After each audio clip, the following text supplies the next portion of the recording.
They put my name on the program, but not on the table, which is how I found myself standing by the water cooler at the Bahadurabad Community Hall, reading in loving memory of Uncle Rafi on a vinyl banner.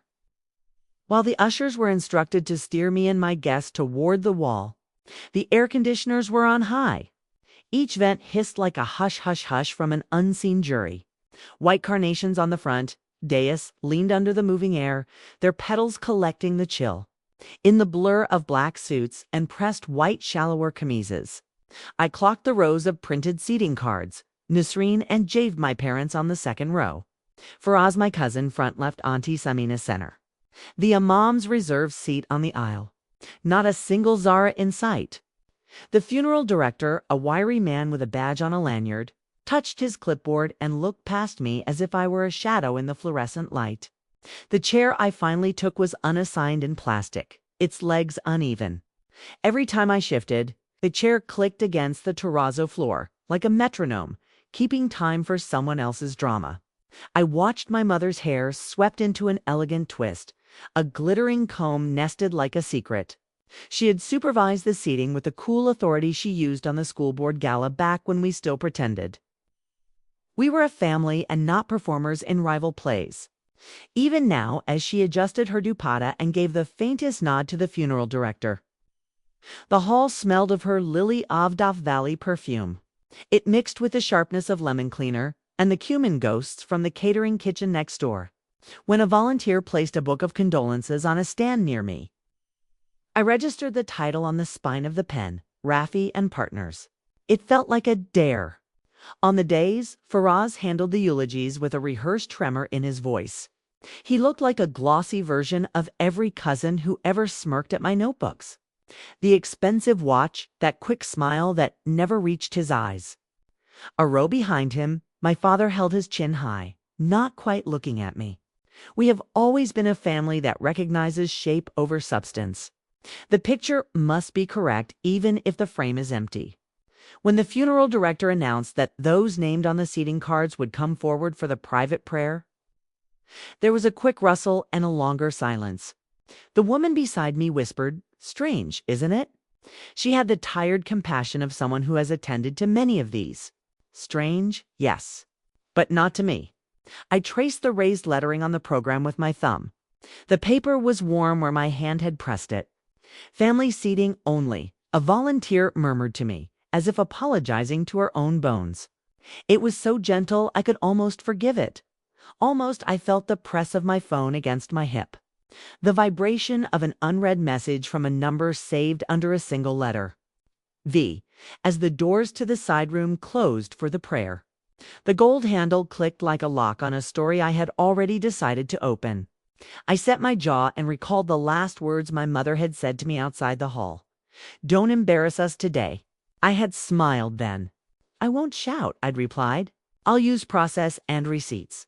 The air felt colder in the corner where I chose to stand and observe. The fluorescent bulbs hummed overhead, that particular industrial hum that presses at your temples like thought.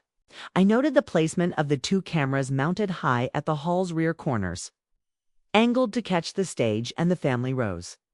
When the side doors opened and the prayer concluded, I watched my parents return to their seats with the contained power of people who believe the paper shields them. The funeral director stepped to the microphone and announced that the reading of the will would be held in a private conference room at Rafi and Partners next Tuesday. Invited parties only, as if grief needed a calendar. The volunteer collected the condolence pen. "Do you mind if I'll need that in a moment," I said, already taking out my phone. The hall smelled momentarily of ozone when someone unplugged a floor fan. Somewhere a child cried once only, and then was quieted with a soft she. Faraz came to me like a diplomat to a protester, hands open, smile precise. "Zara," he said, "I'm glad you made it." His gaze flicked to the chair I'd claimed toward the wall. There was some confusion with seating. "You understand?" "Of course," I said. "Seems I'm not family after all." He blinked at the edges of my words but offered nothing. Behind him, my mother's posture suggested approval. They have always been strongest when they are certain of the stage. It was not grief that tightened my throat. It was the mild contempt of being misfiled. My uncle had been the one relative who treated me like a ledger that balanced, even when my own parents treated me as a collection of inconvenient footnotes. He'd given me my first summer job sorting audit slips and courier receipts in his firm's glass-walled office in Clifton. He'd taught me how to read the notes in the margins of a contract, the tiny pencil corrections where deals became destinies. He'd told me to always sign in blue ink so you could tell the original from the copy. The carnation scent deepened as the air grew warmer with bodies returning from the private prayer. The sound of prayer beads slipping into pockets like little rain. I slipped the Raffi and Partners pen into my bag. Tiny, yes? But sometimes a small weight in the pocket reminds you that gravity has chosen you as much as you have chosen gravity. After the service, when people spilled toward the tea tables and murmured about the weather and the sermon and the schedule of the burial, I joined the line for cardamom tea and stood where the aircon condensed on the metal urn. Droplets beating and running, a sweating glass in machine form. The funeral director threaded through the crowd, glanced at me, glanced away. He had an untrained poker face. Whenever he lied politely, the skin under his right eye trembled. He trembled when he told an elderly man that the family would be notified about the inheritance details. He trembled when he glanced at Faraz for confirmation. It is such a small thing, a tremble. But in a room full of people who arrange chairs and call that justice, the tremble is a foot in the door. When I reached the front, I took my tea and one napkin, and I wrote a name on that napkin in firm block letters, Vanessa. I folded it twice and slipped it beneath the edge of the condolence book, so a corner peeked out like a secret. Opening loops is easy. Closing them is a craft. The smell of tea rose as steam, a soft, sweet fog. I let it fill my mouth and thought of the Tuesday to come. The story does not begin at the community hall, but let's stay here another minute. The hall lights are too bright. The air is too cold.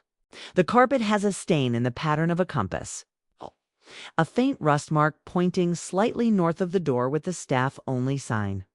The door is closed and locked. The handle is warm when I brush it on my way out. In my car, the seatbelt felt stiff, sun-warmed. I sat with the windows half open. The street noise of the city came in as a tide vendor's. Horns, a motorcycle sputtering, somewhere a radio with a song from 30 years ago. I sent a message to V as expected. I wrote, "They chose optics." On track came the reply. Tuesday, 10 a.m., Clifton Chambers. Notary secured. The truth about my competence is that it is a series of checklists disguised as intuition. I am a forensic accountant. I count what people try to hide. I watch the timing of wires, the mismatch between a cash flow and a narrative. The way names in a partnership deed spell out love and loyalty until a clause says otherwise. Uncle Rafi had once joked that I could find silence in a ledger. Lately, I have felt like the ledger myself, bound and paginated and heavy. This is the part where I am meant to rage about being humiliated, but rage is a blunt tool. Precision is a blade. I went home, took off my shoes at the threshold, and placed the funeral pen on my desk beside my own blue ink pen, the one with the worn grip. I wrote out the baseline: parties, Zara, plaintiff in waiting, Nazreen and Javed, parents, Faraz, executor, Auntie Samina, widow. Allies, Vanessa, my lawyer. Sohail, bank manager, Seder Assad, probate clerk. Malik, funeral director, currently blocking. Sana, neighbor and notary. Amir, digital forensics consultant. Kiran, APS, agent archive process serve. Yes. I nickname our freelance process server as an apps because he moves like airport security, a ritual speed. Procedural assets. Scanned trust and will signed 8 months ago. Wire confirmations to significant transfers last quarter. Audit trail from Rafi and Partners, internal ledger printouts from 3 weeks back. Voice recording of my mother last month, let's keep optics clean. Partnership deed from Rafi's old venture dormant, but with residual rights. Reversal emails from a charity board where my father sits language about conflict of interest. Affidavits from 2 junior associates at the firm anonymous. To be unmasked at need, screenshots of seating plan group chat, don't ask how. Ask why. Service of process receipts blank for now. CCTV footage from community hall angles pre-identified. Certified mail receipts planned. Safe deposit box registered to be accessed. SMS backups and IP logs a Mir's domain. The city softened under night. The open window let in the faint smell of wet dust. Someone nearby watered the garden. My desk lamp casts a circle of light. Mosquitoes sketched arcs at its edge and then disappeared. I clicked my pen and wrote 3 words I would not forget. File, serve, verify. On Monday morning, I wore a gray suit that neither apologized nor announced itself, and drove to Seder, where Sohail at the bank liked to keep his tea strong and his ethics stronger. The bank foyer's marble was cool underfoot, the door handles cold to the touch, the chilled air rolling toward me with a faint metallic scent of So Hale greeted me with a professional warmth. Rafi would have hated that hall, he said without preface. And in his tired smile I saw recognition of optics as a religion he did not worship. I'll need to place a courtesy alert on any movements from the late Mr. Rafi's accounts pending probate, I said, sliding the death certificate and the preliminary notice from the probate clerk across the desk. Paper whispering against wood. And I'd like a redacted printout of the last 6 months' wire confirmations to his former partners. There may be a trust asset issue. Sohail, read with care. Executor is Faraz. For now, I said. We'll challenge if needed. He nodded slowly. We can flag for compliance without freezing, at least until there's a court order. That buys you time. He typed the keys a muted clack. The printer across the room hummed. The smell of warm paper rose. He handed me a printout with the names redacted except for the last initials and the amounts. 2 wires in particular drew my eye, identical amounts. End of quarter to a shell I recognized from the old partnership deed. Paper memories are long. Thank you, I said. I'll have Vanessa serve notice on the Estates Council to preserve all documents. From the bank I went to the courthouse, a building where the air is always a degree to cold and the coffee always a degree to bitter. The probate clerk's window had a small bell pressed gently. Assad, who had once gone to university with me and still called me Z, looked at the stack. I slid through the slot with a low whistle. You're not here to make friends, he said. I'm here to comply with the law, I said, and to ensure the residuary clause is honored. He stamped the notice with a heavy metal stamp that thumped and left the ink impression cool to the touch. Filed, he said. You can get a preliminary hearing next Wednesday if you want to challenge the executor appointment.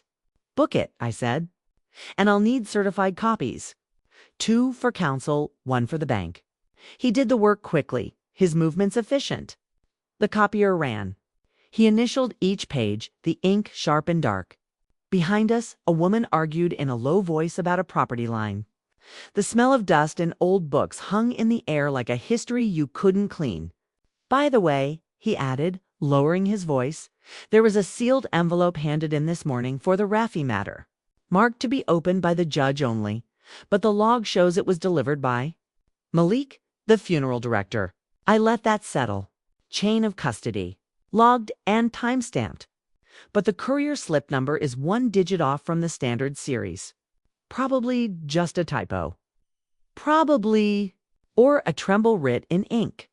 Sana, my neighbor, notarized the affidavits from the junior associates who agreed to state, if pressed, that the last amendment to the will had been signed after a family consultation in which my name was specifically handled. She smoothed the papers, pressed her seal embossed, and Fineland watched me with eyes that remembered their own exclusions. You won't overplay, she said. Trust me, I said. Understatement is the sharpest gear. On Tuesday morning, I arrived at Rafi and Partners 10 minutes early. The lobby smelled like glass cleaner and money. Frosted doors, a receptionist with her hair pulled into a perfect knot, a bowl of mints no one ever ate. Faraz arrived with my parents at his flanks, and when I stood, they paused as if a chair had spoken. Vanessa stepped up beside me, black suit, concise movements. She shook hands with my father. He glanced at her nails. She smiled. We took the conference room at the end, the one with 2 walls of glass and 2 walls of framed degrees. The room was too bright, the table too polished. A stack of documents lay at the center, a pen poised like a sword. Malik, the funeral director, sat near the door, phone assent. Invited on the logic of his delivering the sealed envelope to the court. He met my eye and looked away first. Vanessa turned a page. Before any reading, she said politely, "We will serve the estate with a notice of preservation, and we will be recording this meeting." She set the voice recorder down with a click that echoed. The air conditioning hummed, a steady machine sigh. I could smell the faint aftershave of someone sitting too proud. The firm's managing partner, a man who wore his tie like a ribbon of rank, cleared his throat. "As per the late Mr. Raffy's will signed 8 months ago," Vanessa said with an amendment 4 months ago. "We will need to see the notarization log for both. For the record," she slid across a certified copy of the filing notice. "This is the court's preliminary appointment notice," she added, "with a scheduled hearing on the executor challenge. We request that any disbursements be held in abeyance." My mother's eyes narrowed. "None of this is necessary," she said, her voice crisp with the clean fracture of crystal. "We are simply trying to honor your uncle." "Then you won't mind transparency?" I said. I uncapped my blue pen. The smell of ink is a small thing, but to me it is the smell of becoming real. We proceeded through the ritual, the reading, the sighs, the careful glances. The will favored Auntie Samina for the house, to charity for a portion of the estate, and the remainder in a trust whose beneficiary designation turned on a clause about family caregivers. Ferrez cleared his throat at that. "As we all know," he said, looking at my parents for a cue, "Zara was not involved in day-to-day family care. She's independent." "That clause," I said, "hinges on time logs." I placed on the table a sheaf Vanessa and I had prepared, records from my 3 months of daily, evening visits to Uncle Rafi after his surgery, the WhatsApp call logs with timestamps and care notes, the building's SIN registry where my signature in blue ink showed up 3 times a week for months while Faraz was traveling, as evidenced by his own geotagged photos. Vanessa slid the recording of my mother's voice onto the table as a transcript. "Let's keep optics clean," it read. "We'll make sure her seating is handled. The rest we'll interpret." Malik shifted in his chair. His knee bumped the leg, a soft thud that everyone heard and pretended not to. "Interpretation," Vanessa said, "is in compliance. We're not here for optics." "Who told you to bring this tone?" my father asked, low. I recognized that low voice. It had once been used to scold me for not rehearsing my piano piece. "The facts did," I said. Also, the clause did. Outside, some construction noise cut through the rattle of a drill biting into concrete. The smell of hot dust drifted in. Or maybe I imagined it. I slid another item forward, a copy of the old partnership deed with the clause that vested residual licensing rights in any successor trust under Mr. Raffy's name unless superseded by written revocation. There was no revocation entered in the record. And then the bank wire printouts redacted. But amounts and dates consistent with transfers that suggested movement to avoid probate scrutiny. Fariza's smile went tight at the corners. That not smiling smile. "We can resolve this amicably," he said. "No need to make it public. That ship sailed when the seating cards were printed," Vanessa said.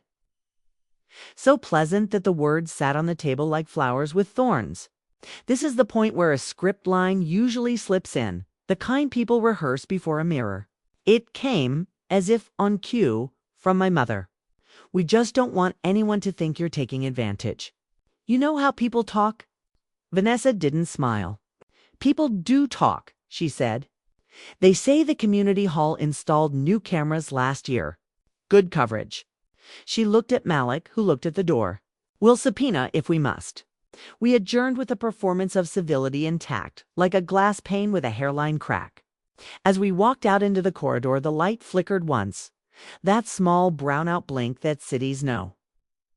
And the sudden quiet after the hum stopped was like someone holding their breath. On Friday, I visited Auntie Samina in the house she had shared with my uncle. The afternoon light slanted through the lace curtains, dust motes, afloat like a galaxy, paused. The room smelled faintly of sandalwood and old paper. She poured tea, her hands steady. He liked to pretend he didn't care about the formalities, she said, but he always did. He taught me that the margin notes are where the true decisions live, I said. And she smiled with a grief that did not need an audience. I didn't tell her everything. I told her enough. By the time we convened again at the Bahadurabad Community Hall, yes, the same public stage. This time for the charity's donor acknowledgement event tied to the funeral donations. The air carried the familiar chill, and the smell of carnations had been replaced by roses. Malik had rearranged the seating too, and I saw the names and smiled at the placard that read family. The word had never been so elastic. The hall was fuller, the stakes quiet and present. I had spent the week filing, serving, executing, recording. Kieran had moved like a ghost through the city, handing envelopes to men in suits, collecting signatures like stamps. Amir had pulled IP logs that placed a family consultation email from Faraz's account to the notary at a time. Faraz's phone claimed he was offline. The mismatch was an ink blot spreading. Sohail's compliance team had flagged additional transfers. Assad had calendared the challenge. Sana had sworn in the junior associates. And from the court. We had learned that the sealed envelope contained a handwritten note from my uncle addressed to the judge. I asked that my niece, Zara, be invited to any proceedings about my estate. She reads the margins. It wasn't a legal instrument, but it was a light in a gray hallway. The roses gave off a sweeter, headier scent. It mingled with the cold air until the petals looked like paper cutouts. The overhead lights reflected in the polished floor. Every footstep had a ghost beneath it. People took their seats. Faraz straightened his jacket. My mother scanned the room with a small nod that gathered compliments without words. This time, I did not wait by the wall.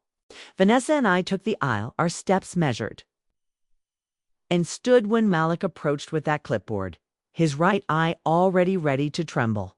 We'll be using the family seating area, Vanessa said gently, showing him the order.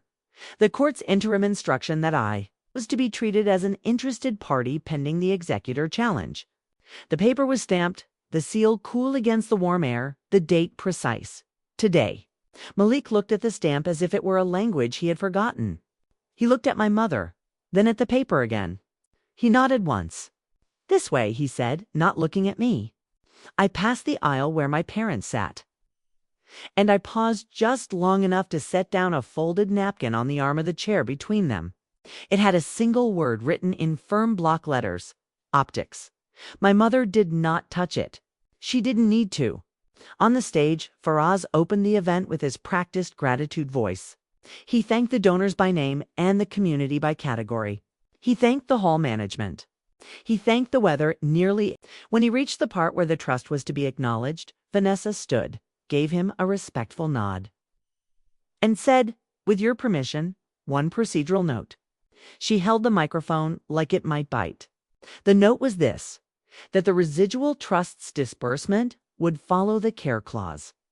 As preserved under the deed and the will, that interim funds were frozen pending compliance, that any movement contrary to that order would be escalated, cited, and enjoined. She said it like a lullaby. She said it like law. Sohail was there in the back, a quiet sentinel. Assad had taken a seat along the side, his clerk's badge visible. Sana stood near the door in case someone decided that signatures did not matter. Amir sat 2 rows behind my parents, casual, holding a camera he didn't need to lift yet. Kieran leaned against the wall like a shadow. Faraz laughed then, the light kind that dies faster than it arrives. We don't need to turn a memorial into a court, he said. We're not, I said, my voice steady enough to ripple only a thin sheet of air. We're turning a memorial into what it should be, a record. I could feel the cold air against the inside of my wrists. The skin there is thin, receptive. The mic handed back and forth became a metronome. Fax, stamp, file, verify. Vanessa walked through the receipts with the dignity of someone whose hands never shake. Even when everyone is watching, dates of visits, care logs, the time lapse from the condo lobby showing me. Blue bag on shoulder, signing in. The courier slip with the 1 digit off sequence. The camera angles from the hall last week where Malik had steered me away with an apology shaped like a compliment. She presented the preservation notice we had served, the certified mail receipts we had obtained, the acknowledgement from the bank's compliance wing. "We are not making accusations," she said. "We are making records." There is a moment in a room like that when people start to believe the light is different, when the cold feels like honesty.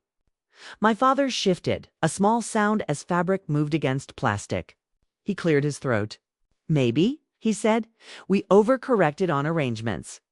It was as much of an apology as he knows how to make in public. It can live." Faraz tried to laugh again and didn't. Malik wiped his hands on his trousers. The clipboard trembled. The audience, neighbors, donors, clerks watched with that hunger people have for a fair process. The room resized. Everyone sat a little straighter. Even the roses seemed to stop pretending they were paper. Auntie Samina stood up then, small and radiantly ordinary, and said in her soft voice that opinions are not clauses and feelings are not filings. Rafi loved clarity, she said. He would want the person who logged the care to be recognized for it. It didn't need more. Silence did the rest. In that silence, my mother looked at me and saw me, not as a daughter who refused to play her assigned instrument, but as a person holding a pen in the right color. And for the second time that week, I said under my breath for myself more than anyone seems. I'm not family, after all. The words tasted different. They weren't a wound now. They were a verdict I could live beside. Because family, I was learning, is a ledger too. You enter what you have paid. You carry forward what is owed. After the event, signatures were countersigned, acknowledgments recorded. And a new seating chart ironic, yes, was printed with my name, where optics had once argued it should not be. We didn't linger. Vanessa and I stepped into the heat of the late afternoon outside the hall. The sun hit the pavement and bounced up like a slow exhale. The smell out here was petrol and fried dough from the stall down the block and jacaranda fallen early. My phone buzzed. V's checkmark filed today. Hearing set. We're ahead. Days lengthened into a week. The bank complied and held. Faraz's lawyer different from the firm. A man who liked the sound of the word amicable. Accepted service. Osset's calendar pinned down dates. In the office, an internal audit we'd spurred quietly discovered an irregularity in Malik's billing practices with the hall. He resigned before anyone had to say resigned. Donors appreciated the transparency according to the emails, which spoke of trust not as an instrument, but as a posture. So Hale sent a note. Your uncle would have liked this end. Sanaa's kid drew me a picture of a stamp with a smiling face. She said the stamp means done, done. In the weeks that followed, small ripples broke other, older optics. My father stepped down from the charity board for health reasons that sounded like a pause. My mother shifted her social orbit a few degrees toward people who have less appetite for spectacle. Faraz kept his watch and his smile, but he lost the corner office at Rafi & Partners. The flaw in the courier slip had opened a question about his habit of cutting series corners with intention. He will survive. Wealth's true proof is how it behaves when it is told no. As for me, I chose my exits and my mercies conserved. I didn't push for public humiliation. I didn't submit the seating chat renders to the court, though we could have. I sent a letter to my parents, not the kind that asks for apology, but the kind that records boundaries. Keys surrendered, codes revoked. New keys issued, new codes set. The day they signed for the letter certified, received, I baked bread in my small kitchen with the window open. The smell filled the apartment slowly, and then all at once, proof rising, crust setting. I let the loaf cool on a rack and listened to the evening city, the way the light changes just before azan. Later that month, after the judge approved the executor change and confirmed the care clause's interpretation in my favor, I went to the bank with Vanessa and Auntie Samina. We signed, we recorded, we transferred, we preserved. The clerk slid across a document. The paper was smooth and heavy. Vanessa underlined the clause with her pen, and I felt this satisfying click when the point met the page. The fluorescent lights buzzed overhead. The room smelled faintly of printer, toner, and citrus cleaner. Through the glass, I could see the city moving in sun and dust. Vanessa said, "This is yours to steward." Not a prize, a charge. I nodded. I knew. I directed a percentage to the charity as the will instructed. And I endowed a small scholarship at the institute where I mentor interns who like margins and will one day love them. I set up an audit schedule, recorded with Assad's office, so that every year a pair of clean eyes would look. I sent Kieran a bonus he pretended not to care about. I mailed Amir a fountain pen with blue ink. I left a note for Santa with bread and jam. "Thank you for believing," it read. On a quiet morning in Clifton, I met my uncle again on paper. I opened his old ledger, the one he had kept before software made the pages glow. In the back, on a page near the cover where the paper is thicker, he had written one line I had never seen. "Always let your margins speak." I closed the book and felt the impression under my fingers where he had pressed just hard enough to leave a ghost. The room was warm. The fan turned lazy circles overhead. A bird outside called to notes and then fell silent, as if listening for the reply. A neighbor's boy asked me that afternoon if I was a lawyer. "No," I said, smiling. "I'm an accountant." He looked disappointed and then interested. "Do you catch thieves?" he asked. "Sometimes," I said. "Mostly I catch mistakes disguised as confidence." He tilted his head, decided that sounded like a hero story anyway, and went back to his cricket bat. There are days I still feel the edge of the hall in my bones, the cold air, the chairs like gates. There are days my mother's eyes flash in a memory, and I have to remind myself she was formed by rooms like that. She believes in maps drawn by other people. I can live with that. We have agreed on the new geography. We nod at each other at smaller family gatherings. We speak in statements that don't invite rebuttal. She sends me recipes sometimes now clipped and folded as if the old paper might forgive us. I send her photos of the bread, the scented comb she wore at the funeral. I found one like it at a market weeks later and bought it. It sits on my dresser, heavy, an ornament only. It reminds me not of her approval, which is not mine to want, but of the way objects carry weight when you assign them roles. I assign it the role of a weight that keeps old drafts from flying off the desk when the ceiling fan whirs. On the day the Trust's first audited report came in clean, no exceptions. A single note about increased community engagement. I walked to the edge of the sea near Clifton. The wind off the water carried salt and heat and the faint engine oil smell that belongs to all working harbors. I stood with my toes in the grit and let the noise fill my head until it washed everything clean enough for the next task. A child in a red shirt ran by and laughed as the foam chased his ankles. I watched the line where sea met sky and thought, as I often do now, of margins and of the people who respect them or don't. The sun went down, the sky bruised, then softened, then cooled. When my phone vibrated, I glanced at the screen. V sent a single check mark. It was enough. I typed back only what needed to be recorded, verified, closed. Then I put the phone in my pocket and kept my hands free. Not for optics, for balance. If you've ever been sat against the wall while your name was printed on the program, you know the shape of that cold. My lesson wasn't that paper is cruel. It's that paper is what we make of it. I won't pretend that winning felt like a festival. It felt like alignment. It felt like standing under a light and knowing you brought the bulb and the switch and the bill. It felt like a room resizing until it fit the truth. Later that night, at my kitchen table, I wrote a letter to the young colleague I mentor, telling her that the quietest power is often the one that gets recorded by a clerk whose stamp is a small thunder. I told her to sign in blue ink, to trust silence where it is precise, and to never ever confuse a chair with a verdict. And when I set my pen down, I said it once more, out loud, to the empty room that holds more honesty than some halls can bear. Seems I'm not family after all. Then I smiled, because family, in the end, is a ledger where anyone willing to carry forward what is owed can write their name. If this story steadied you or sparked a strategy, share it with one person who needs it. Want more dignified justice stories like this? Say more.